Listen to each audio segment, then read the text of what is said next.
Gotcha.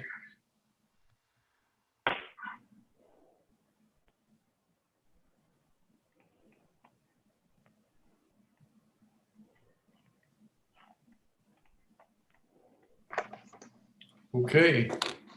We'll call this Finance Committee meeting of Glendale Village Council to order. I did not prepare an agenda. I was busy trying to prepare spreadsheets, which we will look at. And the only thing that we won't be able to do today, I was not able to get the minutes prepared. So we'll have to hold the approval of the minutes from the last meeting until the next meeting. And we mentioned we'd like to try to meet quarterly at the end of each quarter, just so we can keep up with what's going on, since we have had a lot of staffing changes and we want to keep abreast of everything that's happening financially, at least through this first kind of transition year. So when we meet 3-4 months from now, we'll be able to approve minutes. And I'll circulate those. I'll be able to work on those this week and circulate them yet this week from the prior meeting. And this should be a short meeting. At the close of the last meeting, we'd covered a lot of ground, and we got to the point where we were considering whether or not it was appropriate for us to put a levy on the ballot this coming November, or wait until next November or sometime in the future. As everyone is aware, our expenses are catching up to revenue. Revenue has been fairly flat, and it's known that within the next few years, our expenses will certainly exceed revenues. So that's, the consideration for that is, should we do it in this year, or should we do it sometime further into the future? In going back to really evaluate where we are from an expense standpoint, we saw some changes when we had some movement in staff. The one that was not expected was the retirement of Chief Dave Warman.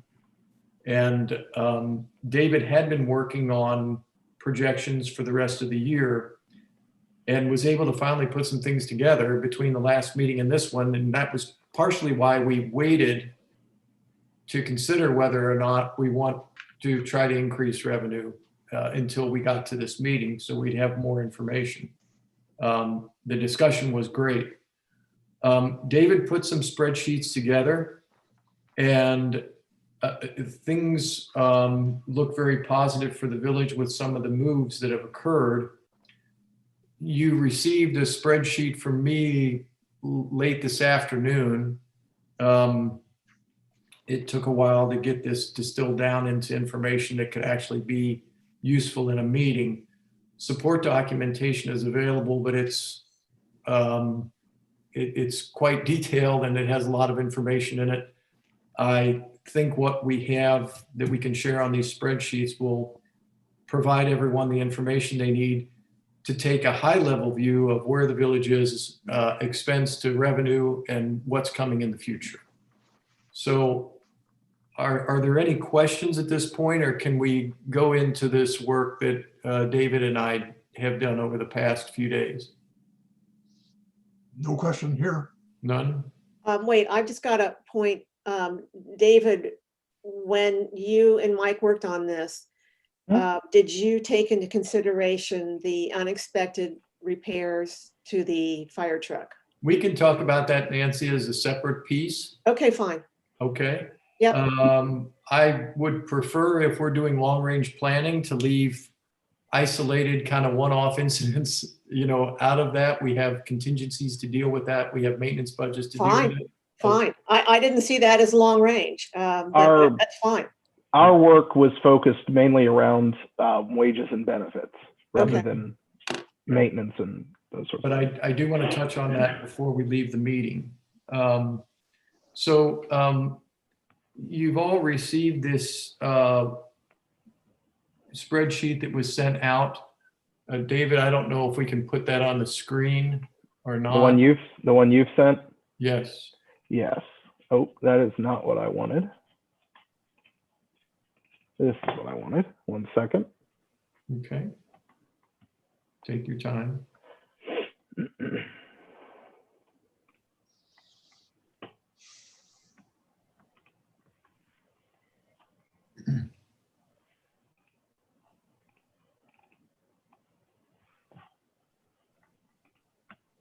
Okay. Hard to see the top part of it. It's oh, there it goes. There it goes.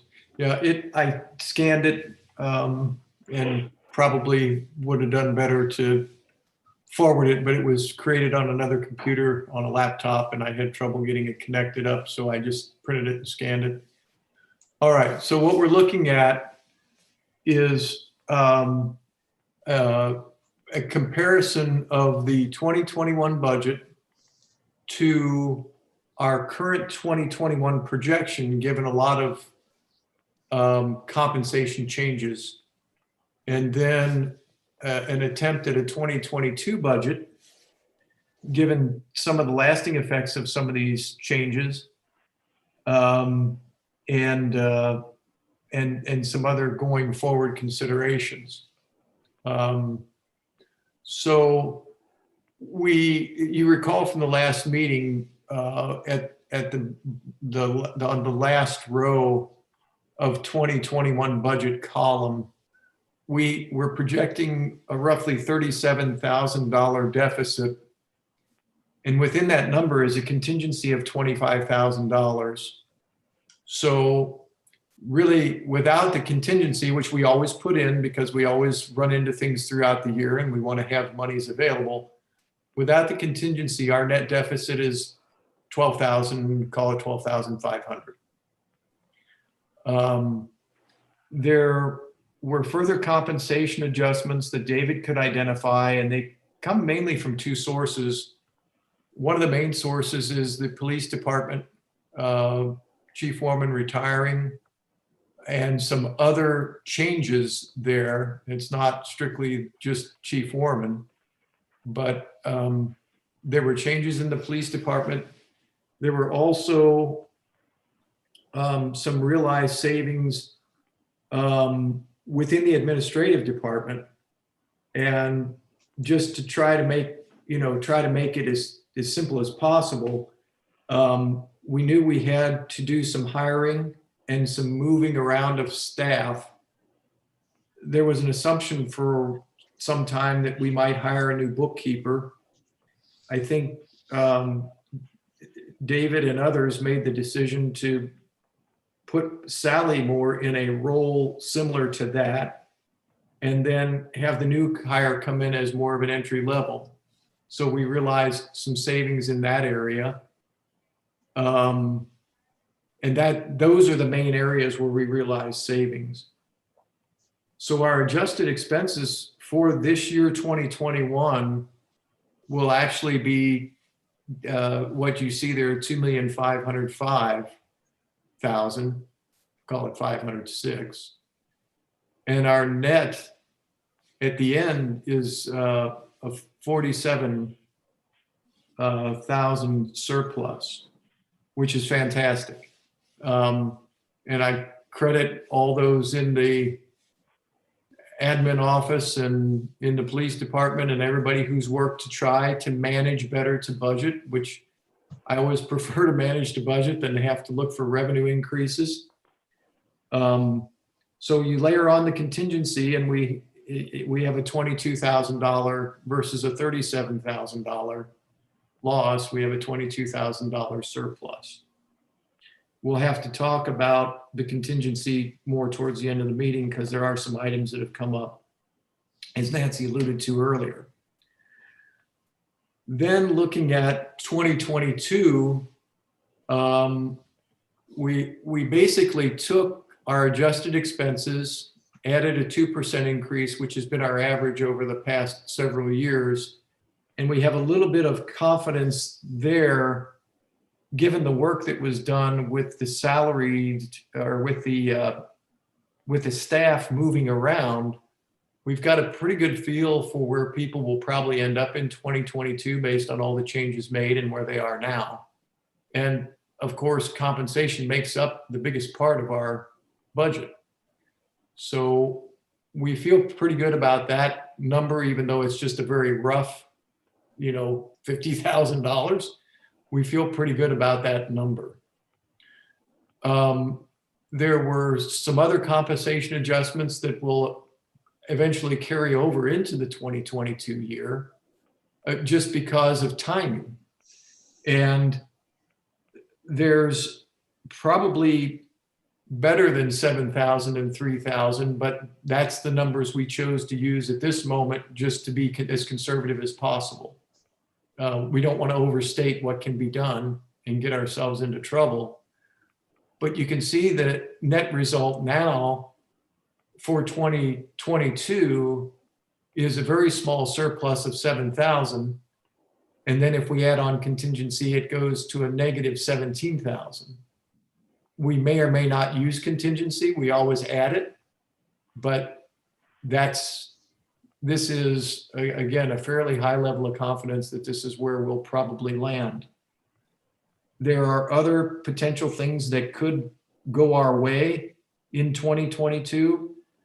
They're not all known or quantifiable, so it doesn't make sense to put them in. And then there are some other oddities, such as in 2022, we won't have to do an audit. 2021 has allocated $18,000 for our audit. So just by not having the audit, we pretty much net out to a zero, hopefully.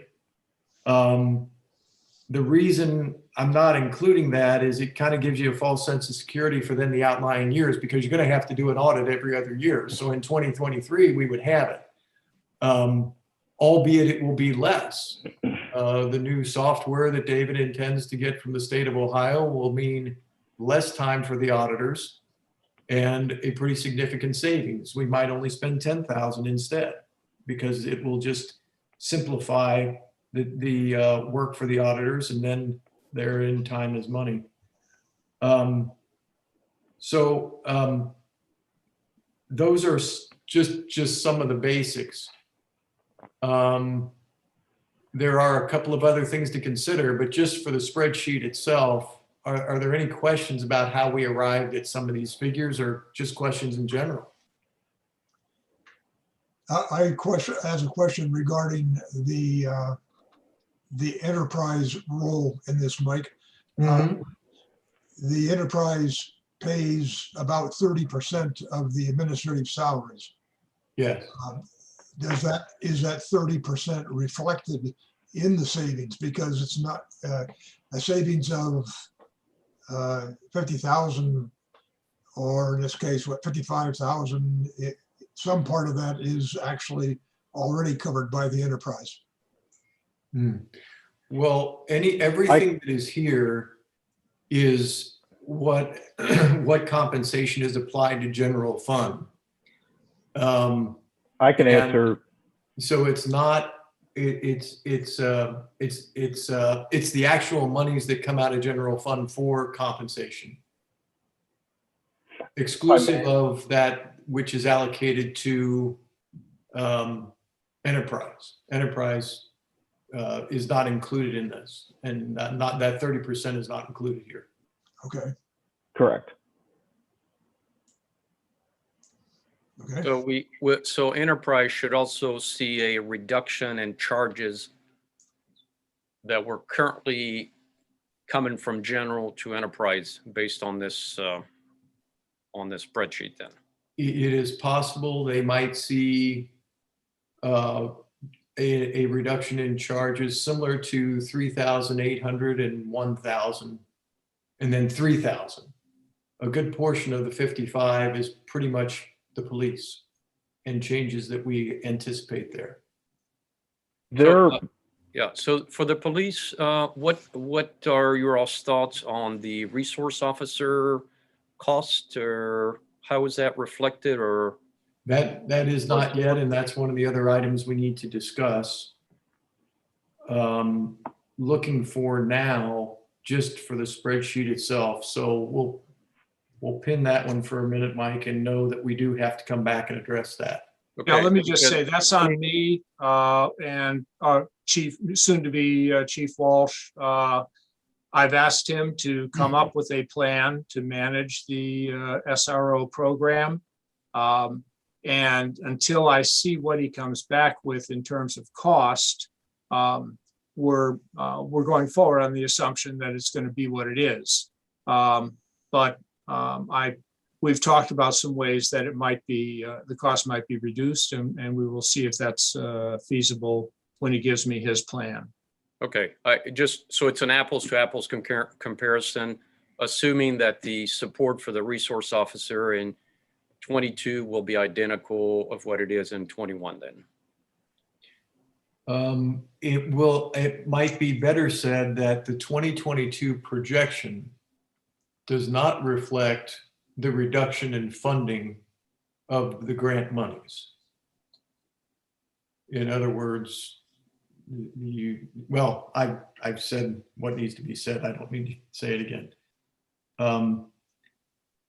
If though we do run into that situation where we have to cover $20,000 more, what do we do?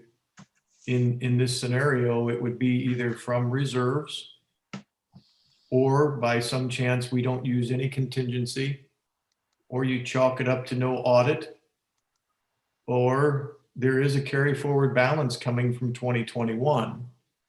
And I normally don't like to say that because I want our budget to balance on its own. But knowing that that's something that we have considered in the past, it's worth noting. I will say that soon to be Chief Walsh and I have discussed this.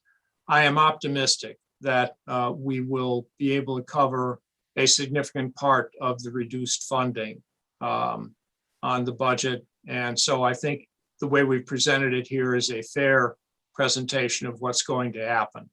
Thanks, Don. I have used the term, as Don has, briefly discussed, he and Chief Walsh are working on this, is manage to budget if we can. And I would much rather try to manage to budget versus have to go for a tax increase. Eventually we'll have to, but I'd prefer to manage to budget in the short term if we can. So any other questions then about this? Yeah, hey, Mike, Yes, Alan. on the, I'm following the numbers. This year, we should net, according to the projected figure there in the center column, around $47,500. Yes, we're expecting that as a surplus. Okay, and then the 25,000 contingency, which we always leave in, Yes, it comes down to the 22,470. correct. What do we do with that money? That goes into reserves. And in my mind, it should stay in reserves. Mhm. Frequently what happens is we will roll that over into the next year. And we've had that luxury because we've been able to maintain a good amount of reserves. Do we have a balance on the reserve fund? Did you put your fingers on? Reserves, yeah, reserves as of the end of 2020 were approximately 1.3, I believe they were actually 1,350,000. Now keep in mind that the proposal for paving Sharon Road would use about 325 of that based on that preliminary pricing. So that would bring our reserves to about 1 million, less any overage or surplus that we would run by the end of 2021. And just to be clear, 1 million or the shade under is about where we started 2020. So what we are spending on Sharon Road is basically the additional funds that made their way into our general fund since the start of 2020. Okay. Would it be a difficult task to have a chart, a historic chart on the reserve fund that would show us the trends of the reserve that would either be increase? I see Michael raising his hand, be increase or decrease in the reserves. So we have a trend on where the village is, because actually the reserves is is it. That's what that's It what it we is. got. I'd like to make one comment about reserves, and then I want to hear Mike, because Mike's got some thoughts about this and some good statistics. But in the past, we would keep a very good amount of reserves up through the past couple of years. Our previous administrator, Wally Cordes, has liked to keep it around half of our revenue. And that's just because the revenue comes in a couple of tranches throughout the year, and it gives us working capital. We have skinny that down to just right around $1 million or a little less. And Phyllis got real twitchy, but we did it anyway, just so that we could try to keep more funds invested in a more aggressive way. And that became kind of the comfort zone. Mhm. But that's about where we are. And with David taking the 300 out for the road, it puts us right at $1 million again. I would share the same feeling as my predecessor and say that $1 million in the reserves is a good number. And yes, to answer your question, Alan, that is something that we could put together. It's going to take a little bit of digging to pull that old data, but yes, that is something that we could put together to have ready for. And I'm not saying we got to do it today, but it would be interesting to see maybe a 5 or a 10-year history on reserve and what it's been doing. And Michael, you've been messing with it. So I have that information because, as you know, as your finance officer, my job is to kind of look at all the monies, not just at one budget and everything else. So I've pulled back some information back to what I call our overall net worth for the village, liquid net worth. And that is really the total deposits and investments that the village has at any given point in time. And council could always view that on a monthly basis because it is the overall total of all the funds that is reflected in the cash transaction document. Okay. That is your document as a Bible. You know how much money the village has on hand at any given point. And that is minus the debt service that the village owns is not a part of that. But that is the number that the state looks at, total assets, liquid asset versus the debt. And that's when the state says you're solvent, you can proceed to go forward. For some perspective, Alan and council, is over the last 4 years, our overall liquid net worth has declined 8%. Okay. For the 2021 calendar year, I'm predicting that to go in that one single year to go down 8%. And that's mainly because we're going to be using that money for the road and for the Albion work. So overall, in the next, in the total of 5 years, by the end of this calendar year, our net liquid assets will have been going down 16%. Mm-hmm. And we're on that trend that we can continue that unless we have some influx of monies along the way or some miraculous investment opportunities, which I don't see that in a foreseeable future. So that is a spreadsheet. I think it's a chart document that would be very helpful for council to even go back maybe 5 years and then predict 5 years forward to show that trend, because that is the overall monies that the village has. Here, we're only talking about the operating budget. Sure. Because you have to take into account overall funds for the village also include the enterprise account, which over the last 2 to 3 years have been absorbing some of the additional operating expenses that we have seen. We have transferred expenses from, rightly so, from operating expenses for administration. 1/3 has moved into the enterprise account. And we have also moved out the refuse charges, about $170,000 as a result of not having additional funds in the operating account. So you will see a trend that we have shifted expenses out of operating into the enterprise account, and residents see that as additional water rate increases. And the refuse, it's just standalone. It just shows up on the bill. So it's that's the overall perspective that I think it's important to provide to council and to residents, because the overall monies is not just the operating account. Sure, sure. Let me ask one question real quick. When we built the new water treatment plant, the state of Ohio had some sort of a reserve clause that said we had to have a number. Now, I almost think in the back of my mind that was changed, but I know that when we signed that first agreement, we agreed to make sure that there was a reserve to back up the loan that we had with the state of Ohio. And I don't know if that's still in effect or is not. And I don't remember how much it was, but it was fairly substantial. I'm sure it is, because there's a ratio that's needed from a debt to asset ratio.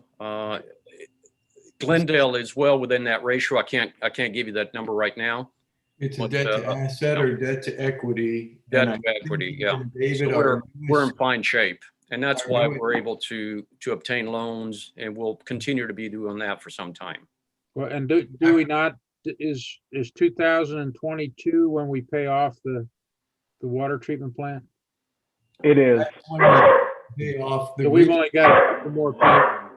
That's when we pay off the recent one, Alan, but there is a new one that we just signed up for. And it is similar in debt service, slightly less amount, but very close to the same. Okay, I believe in that one, there is the same debt to equity ratios that we have to meet. okay. And I believe what they count is what's in the enterprise fund reserves. Okay. We have, on a yearly basis, we have $600,000 of debt expense that we have to pay out. Okay. Yeah. That'll stay consistent for quite a long time. Yeah. Correct. Okay, thank you. Sure. Michael, Yes. Hi, Marilyn. hi. I've had my hand up for a while. I'm sorry you weren't on my screen. When they do this sharing, I lose half the people. Go ahead, please. Okay. Firstly, I would like to apologize to my colleagues and the public for being a little late this afternoon. Okay. I have had technical difficulties, which I'm glad I'm able to join you now. So I may have missed the answer to my question, which you may have addressed at the outset.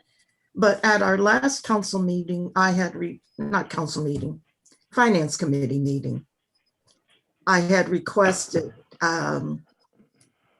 the cash transactions report, Mhm. the year-to-date revenue report, and the year-to-date budget report, so that we could look at the first quarter and where we stand with the revenue, expenditures, and cash vis-a-vis the budget that we had projected for this fiscal year 2021. Okay. And we've not had those reports generated yet. That's part of our ongoing monthly stewardship and oversight. And so I need to ask again, when will council be sent the revenue report through first quarter, Mhm. expense report through first quarter, and the cash transactions report, so that we will have standard reports and data officially released that we can rely upon? Okay, So- that's a good question. Normally, those are done each month and we get them, we get updates for some of those things at the council meetings if they're caught up by then. But David, do you know when you'll have the first quarter finished or maybe? So historically, those reports have been provided, the previous month has been provided prior to that next month's council meeting. Of Right. course, there's some flexibility built in because council meetings occurring on the first Monday of the month. We might have one day or no days, or in the case of March, we were actually meeting in March for the April meeting. So there was no opportunity for the reports to be prepared in advance of that March meeting. As I explained at the last finance meeting last week, we are at 50% staffing where we were when we started the year.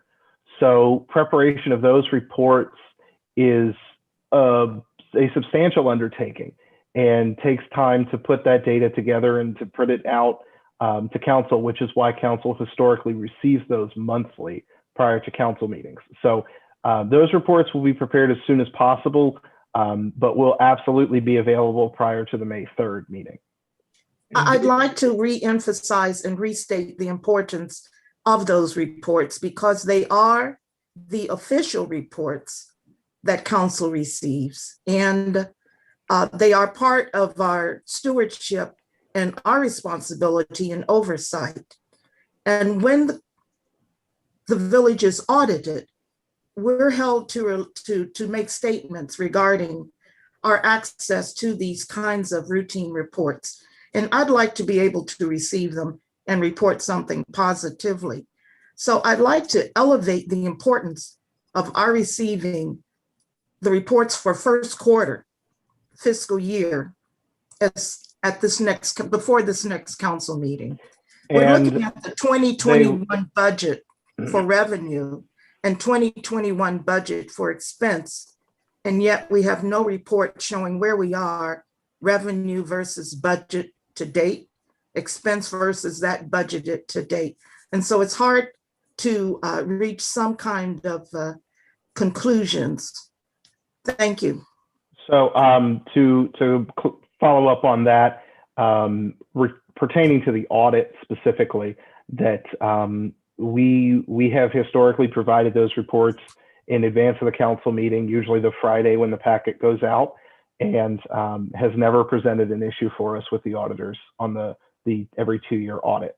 So we are planning on continuing that trend until we take some time to revise those reports to make them more accessible for council, which is something I hope to do before the end of the second quarter this year. Okay, well, thanks, David. Are there I any? want to say just one other thing. Yeah, since the last meeting, which was less than a week ago, David has been immersed in getting ready for this meeting. And the focus on it is, where are we at? What's our best feeling on budget projection and 2022? And so that has taken up all of his time. He has not at all been ignoring the need for these reports.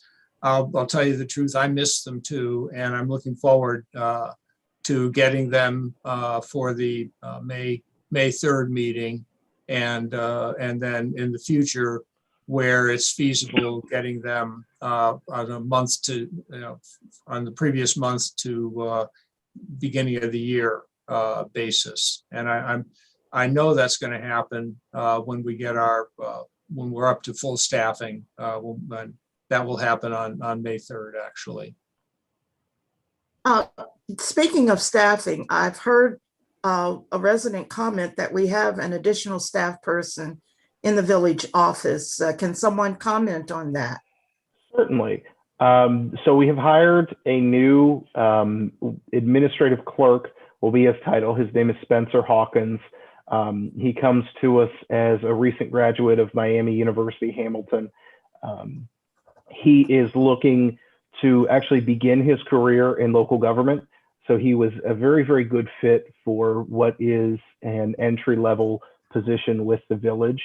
He will be taking on the largest share of his work, will be handling utility billing and phone work for the village office and greeting visitors into the office when we do open the doors back up. But he will also be taking on some other tasks in the village office that we want to try to renew our focus on since we've had our staffing reduced. But he will be starting on May the 3rd, and we're very excited. And he is also very excited to get started. David, where does he reside? He lives in Hamilton, but he is, my understanding, looking to move closer to Cincinnati.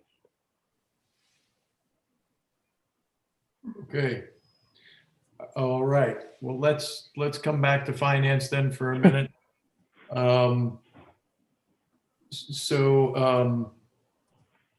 Are there any further questions about the spreadsheet we have on the screen now? Okay. Not seeing any. All right. So moving on from there, again, there's been a significant change, so that I think needs to be considered, and I wanted to be able to look at this in an objective manner and not a subjective manner, but an objective manner, just at the numbers and where we are right now. And this does not include possibly some other revenue that may come in, such as from UDF tax revenues, which we have not seen yet. We're supposed to see possibly part of that at the end of this year. And then certainly, hopefully in 2022, the full amount will come in. Now that number is $7,000. And then I heard there were a couple of more houses that were built that we'll bring on, but that's not a large amount of money. It's not going to make or break the budget. So there's no sense even thinking about that at the moment. As far as infrastructure, roads, we talked last time about the fact that we have our ongoing water infrastructure plan. We're now down to some of the smaller lines that are interior to the village. We've taken care of the Sharon Road main and various other projects. And Kevin Bell is utilizing resources available to us to help try to trace leaks or potential trouble areas. And when we find those, we'll be able to dig up and then replace anything that needs to be replaced. Of course, that means tearing up the street in many cases. So our plan with roads is to hold tight this year. There are some areas that do need work because they're very patchy. We're not in danger of losing road bed. They just look ugly, but we would rather wait until we can identify any of the water infrastructure issues, take care of those, and then repave. So those funds are available or will be available. We will be able to continue with that likely next year, not in this year, but next year. We will be able to continue with that. And if we can get ahead of the water investigation, if we can get ahead of things, we might start some road work in the fall. But I don't want to get the cart before the horse there. So that's our two major pieces of infrastructure that keep moving forward. I really believe that Mike Bogran's research and comments are valuable to us to see where we stand from a net worth standpoint. When we looked at it very briefly prior to the meeting, it's interesting to see that for the last 4 years, we've seen an 8% decline, but now in this 1 year, we're going to see 8% decline. And of course, the main reason for that is the repave of Sharon Road. It's a very large chunk of money we have to put out. We want to maintain our net worth if at all possible. But we also need to understand that that money is there to take care of these major projects that we would never be able to cover through operating monies. A project that costs in the neighborhood of $1 million, you have to have a fund ready to take care of those things. Our hope is, and we've been hurt by the lower interest rates, but obviously, again, our hope is to try to at least maintain when it goes down, have a couple of years where we don't spend as much, allow it to sort of come back up, and at least try to maintain the principal balance as well as we can. Our modeling shows that's going to be difficult to do now, but that is the goal. And that's just a 10,000 foot view of the fact that we have these monies available to take care of important things for our village. And hopefully we can manage it to maintain a healthy balance in those accounts. Not everyone is aware, but it is worth noting when there was an estate tax in Ohio, Glendale got part of that, and that's how we would fund our major projects. And the estate tax is no longer. for the state of Ohio. So Glendale does not get that money anymore. And that's why we want to, again, maintain those funds to our best ability. So anything else? Are there any other comments, questions going forward? on Hey, budget? Mike, Yes, that will. two questions. When we went over the Sharon Road project last week, the total was about 1.25 million. Yes, And included in that budget was a 20% contingency. yes. If we put on our optimistic hats here and say we get most of that back, don't have to spend most of that, would that get refunded back into our VPGI fund or our general fund? It would stay within VPGI. And that would, again, help to keep our balances higher there. As Mike alluded to, we want to keep your net worth in good order. Okay, so now I know Marilyn and I guess Marilyn and you, Mike, weren't in the fire meeting yesterday, but when we went over the smaller fire truck that's having some maintenance issues, let's just say that's about 22,000 that we would have to repair that. I think Nancy had detail about that. Will, Nancy, can you enlighten us on this one? Because this is something we need to discuss. Sure, if you want to talk about this now, David, you can back me up on this. So we have these unexpected repairs on our old truck, partly some mistakes made by a repair company and partly the result of an aging apparatus. But the net out of this thing is the total worst case of repairs is $50,000, but of that, half is covered by our insurance. So 22.5 would hit our budget. And if we look at the fire department has a maintenance budget of $7,500, that leaves a hole, an unanticipated need of about $15,000. If you want the gruesome details on this thing, David can fill you in, but that's where we are. It looks like a need for about $15,000. We hadn't anticipated. So Alan, your question before, what happens to that 22 or that $47,000? So will our 15 of our contingency will be gone potentially, which is why we have contingency. Okay, so yeah, so that's my second question on that contingency.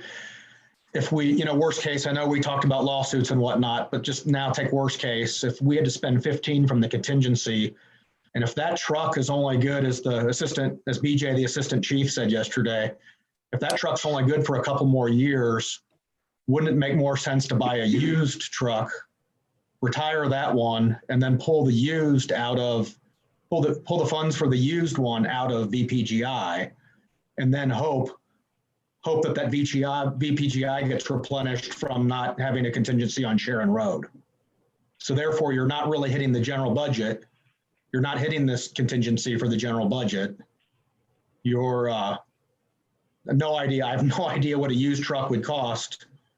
But Well, I know that's a whole different topic for discussion, but I know that it did come up at one point in a fire committee meeting, and Chief Hardwick talked about that's really not a reasonable solution, because if we make the repairs to this old truck, we sort of know what we have, and buying a used truck, he said, is worse than buying a used car at times.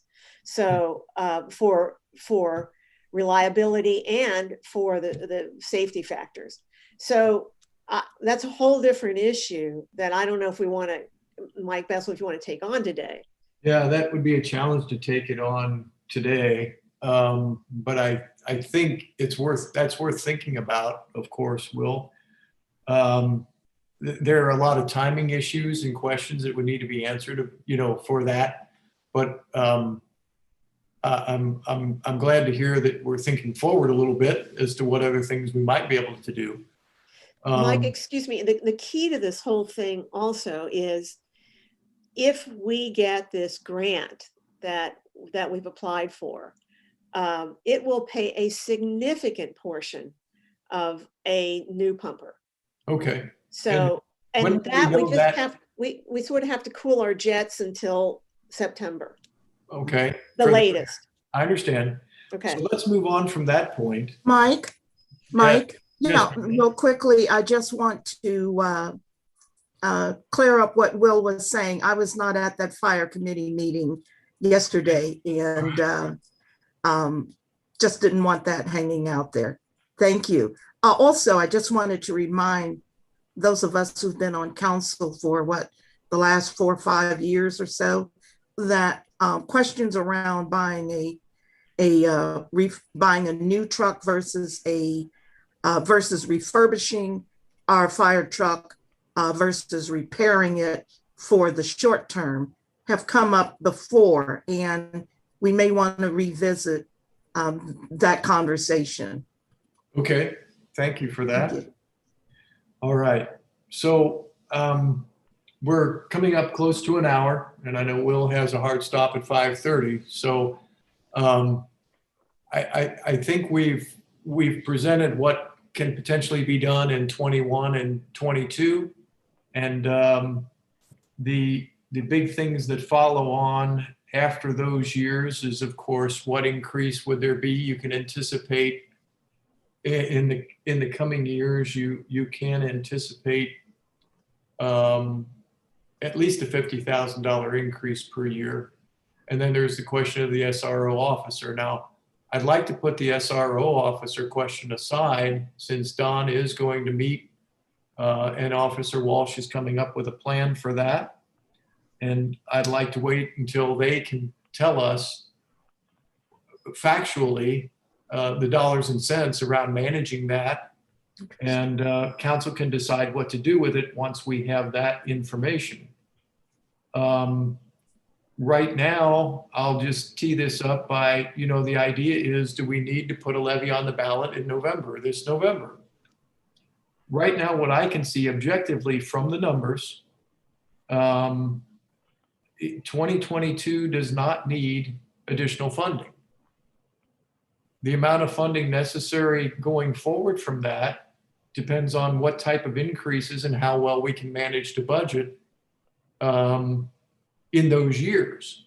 And I think we do have some other opportunities to reduce expenses a little bit. Again,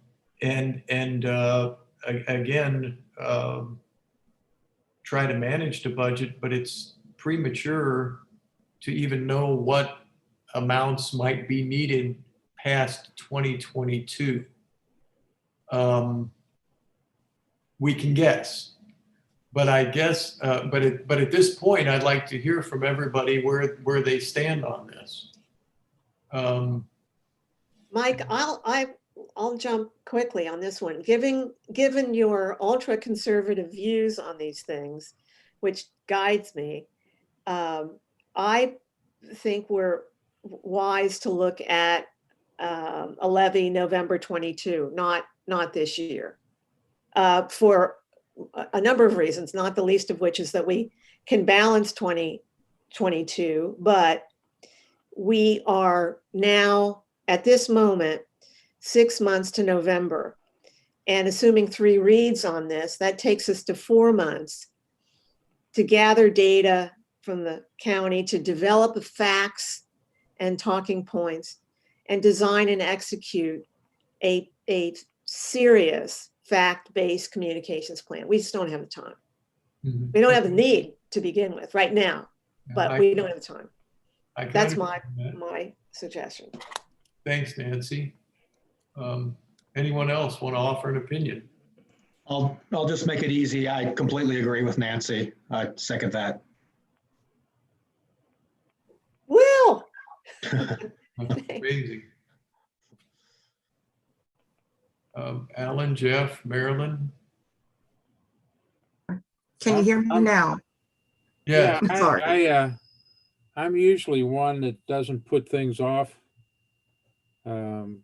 if what you're projecting for the rest of this year is close, I'm okay with always looking at, where we stand, but that's why I think a monthly finance committee meeting is essential. I think this summer is going to tell what we have to do. And I guess September is not too late to start looking at it. Okay. Yeah, I'll I speak think- up. Yeah. Go ahead, Jeff or Marilyn, please. Marilyn here. I, for different reasons, would say that a levy on this November's ballot is not supportable, unsupportable, at least from my perspective. We're looking at more than likely coming in to budget or better than budget for this fiscal year, 2021, and favorable outlooks in 2022. Let me say that I don't see finances beyond a 2.5 year period, given the financial environment we're in, and not just our village, but our state of Ohio. I forgot the county, our county and the state of Ohio. And secondly, I think it is critically important that council monitors the budget versus expenses, if not on a monthly basis, at least on a quarterly basis, so that we have more confidence in our management and oversight of the budget. I'm not at all comfortable with the way things are right now, notwithstanding the shortage of staff. And so I don't feel comfortable going forward with trying to put a levy on the ballot, an additional tax levy, mind you, on the ballot this November. Okay, thank you. I would like to say that the management of the budget and the monitoring of that by the administrative staff, and I'm totally comfortable with that. I have no issues with that at all. I do agree though, Marilyn, that it's not a lack of comfort, as you state, but for me, I agree it's wise to review quarterly, just because we have quite a few things in transition at this moment in time, and will have for the rest of the year. And I do want to keep a close eye on it. So quarterly at the least, I would like to meet to review this, and then we can get a better feel for where things are headed. Okay, Mike, if I can just distinguish, because when I use the phrase management and oversight, I'm moreover talking about council's responsibility, council's oversight. I'm not talking about staff skills and abilities and competencies in terms of posting the budget or presenting things for processing or anything like that. I'm really focused most exclusively on council's oversight of the budget. And I just wanted that to be clear. I have confidence in our staff, and I have worked with them in the past. Okay. It's the oversight that I'm concerned about. Thank you. I see. Well, bear in mind, again, we do receive monthly, the prior month, expense reports, and that's our paperwork to be able to monitor where things stand. Okay. Yes. Very good. Who hasn't, Jeff, you didn't get to speak yet. Yeah, let me say that I generally would prefer to, as Alan phrased it, I think the other day, not kick the proverbial can down the road. We operate at a very thin margin of budget being inside our budget, and it can change so quickly. But assuming that the numbers do work for the next year, that would be great. One of the concerns I have that I would we talk about costs, we have the enterprise, which is probably going to have some cost changes involved in it, some increases, some modifications. And certainly if that happens, it would not make a request for a levy any easier. Sure. So with your numbers and assuming that we can contain them, I agree with those who have spoken. Okay, thank you. Mike Bogran, do you have comments? Yeah, I mean, just my lasting comments. I don't have an opinion on whether we should do it or not. It's not my place right now. I've provided my perspective on the overall finances of the village to council and residents. I think what I'm going to continue to do, and maybe more aggressively, is provide that overall picture of where we are so that we see how we have shifted, and rightly so, some expenses out of general account into the enterprise account, which as such has also raised our water bills. Mhm. And kind of the timeline of those elements. I want also a spreadsheet that shows when we have renewals coming up in what time frame, so that council has the visibility to those as we make decisions on introducing, an additional levy or not. Because as we know, having two requests for levy, a renewal and an increase has proven to be challenging. Yes. But I also want to be able to carry out our progression of cash flow reduction, not cash flow, but Cash balance. yeah, reduction. And I foresee that to continue for the next 5 years easily based on where we are today.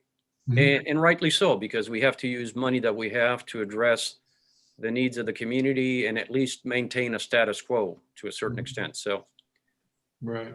I think the numbers that you have presented show that it's not a dire need at this time. And, I'm here to support council and whatever data or perspective they need to be able to make decisions. Mhm. Mhm. Yeah, Mike, let me jump back in real quick and clarify something I think I said. And that is, I mentioned that there would be rate increases potentially in the enterprise for water charges. And what I should have phrased properly is that those have occurred as already effective with the rate increase in the last meter reading. I'm not implying that there would be further rate increases, but they have already happened. So that would not make it any more palatable for a levy. Okay, that's a good point. All right. Is there anything else that people would like to address? And if not, we could entertain a motion to adjourn. So Does moved. does anybody from the public who might be listening in want to say anything, tell us anything? I think that's just. That's fine. I didn't know we had anybody listening or registered to speak, but that's fine. Let's check that. Just David, anybody? I didn't have anyone explicitly registered to speak. Okay. There are 2 attendees here. If Ron or Cynthia want to present or say anything, if they'd raise their Zoom hand, then we can accommodate that. I feel like I need the Jeopardy music behind me to give them the chance to do that. I don't see that happening. So going, gone, I suppose. All right. Well, thank you everyone for your patience and your excellent input and You did insight. good job. Mike, good job on all that work. Thank you. Yeah, and David, good job at pulling all this information Thank you. together. I consolidated what David had put together. So David's your man. Thank you, Great David. team. So again, thanks. Thank you, everybody. Thank And, you. Thank you, David. be, Night, everybody. Thank you.